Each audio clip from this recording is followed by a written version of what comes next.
It's been a very long time since I've played a co-op game this fun, and I gotta say, Helldivers is truly something else, and I honestly recommend it to anybody with a PS5 and or PC that loves the co-op experience.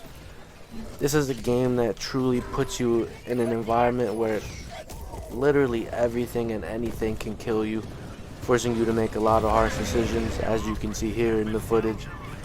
Not that I was forced to make this decision, I just decided the best possible thing I could do in that moment was to sacrifice myself and take out a bunch of enemies with me. Helldivers is very interesting because it takes live service, and it does it in the way that I absolutely love to see it done, right? And that is, they take the live service and turn it into a community effort. So, the Helldivers community, according to the developer himself in a PlayStation video I had saw like 2 weeks ago, we, as Helldivers, we're all a part of this ongoing war, right? And that's pretty evident to see when you actually play the game yourself, right?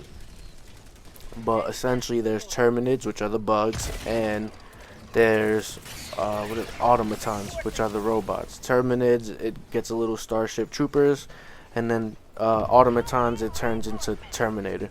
And now, both of these different entities are constantly pushing towards conquering the center of the little galaxy map, and at the center is Super Earth, which is what we're defending. That's where we come from, and we're fighting for this newer version of democracy and what they refer to as liberty.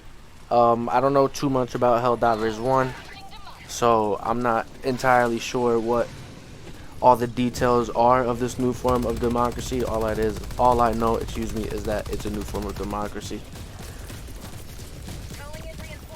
The best thing about this game, in my opinion, is the different things that are in this game that you don't see in most games, right? Like, let's say, for example, like airstrikes. Airstrikes is a pretty common thing in shooters now, right? But the way airstrikes work in this game are through a system called stratagems. Now, essentially, if you're on controller, you hold L1, and then you type in a series of code on the D-pad, right? I don't know what it is for PC because I play on PS5, but that's how it works on the PS5 controller, right? And what happens is you pull out a little ball, and then that becomes either an airstrike or a supply drop or a special weapon you got, or if you look at the gameplay, what I have on my back, which is the guard dog, the rover. So, and that's the very interesting thing about it. They have cooldowns and whatnot. In this game, you're fighting constant hordes of whatever it is you are fighting, right? So if you're fighting Terminids, you're fighting constant hordes of Terminids. So you're gonna need those airstrikes, and this is where versatility amongst a group of people who know each other, or even if you're playing with randos, really comes in handy, right? Because you could be that one teammate that carries a certain thing, and then vice versa, and the same thing applies for like the rest of your teammates, right? Like, for example, you can carry you can be the guy that carries one 500 kilogram bomb, which essentially is a mini nuke, and then eagle strikes, and then another guy can carry orbital lasers, and he can carry like napalm strikes, even though in my opinion those aren't the most useful, but it's just the versatility of it in general.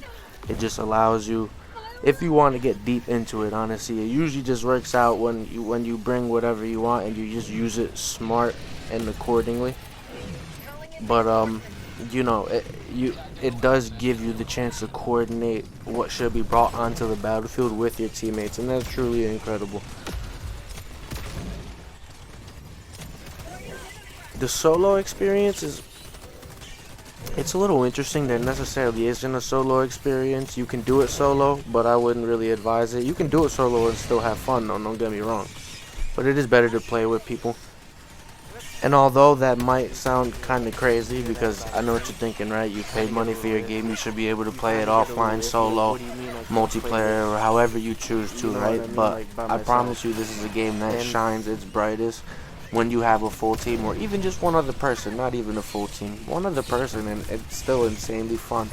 But this game absolutely shines at its brightest when you have a full team of 4.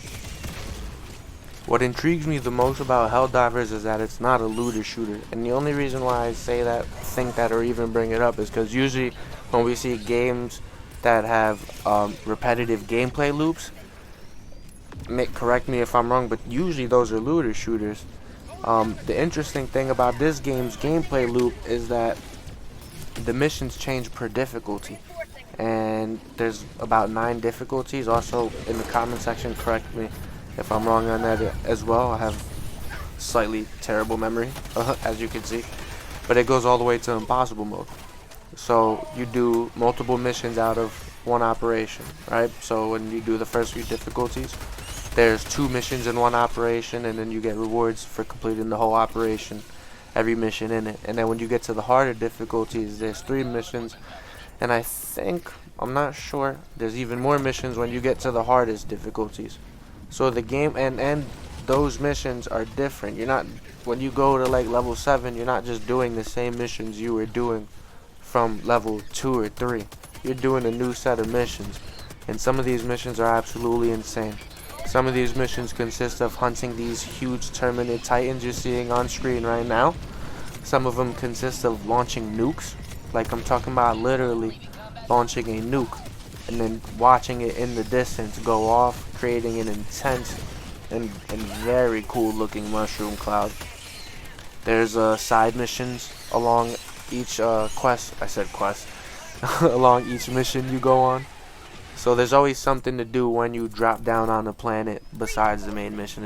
There's a bunch of side things to do and POIs to go to during each main mission you're on. So whether it's to do the main missions or you want to go and do everything that the mission has to offer, you always have a shitload of things to do within each mission in the game. And that's the great thing about it. Each planet, to my experience so far, has looked different. Some of them look similar, yeah.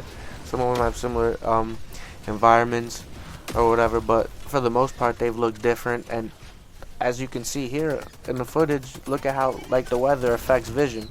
When it's heavy raining and it's nighttime on some planets, you can't see a thing in front of you. Sometimes there's these pores, right? These trees that like ooze out pores, and it makes that whole part of the planet super foggy, and you can't see absolutely anything until you destroy that pore tree, right? So they have a lot of things, like a lot of POIs, a lot of side things within the main mission, within, actually I should say, each sandbox of each main mission that you can do. That will always keep the player interested, and they give you a 40-minute timer until extraction comes, and extraction is how you get out of the missions. So you have about, if you're familiar with, like, let's say, I know this is super random, but if you're familiar with like Monster Hunter, right? Monster Hunter gives you about 40 minutes to hunt your target or your targets. Same thing with Helldivers. Helldivers gives you about 40 minutes to complete your mission and extract. And there's even some missions where they're like they're called search and destroy missions, where you're doing literally just that. Where if it's Terminid, they spawn you on a smaller sandbox, part of whatever planet you're doing the main mission on, and you have to find all the Terminid holes and close them out in 12 minutes and extract. Same thing in the automaton area, which is the Terminator robots, right?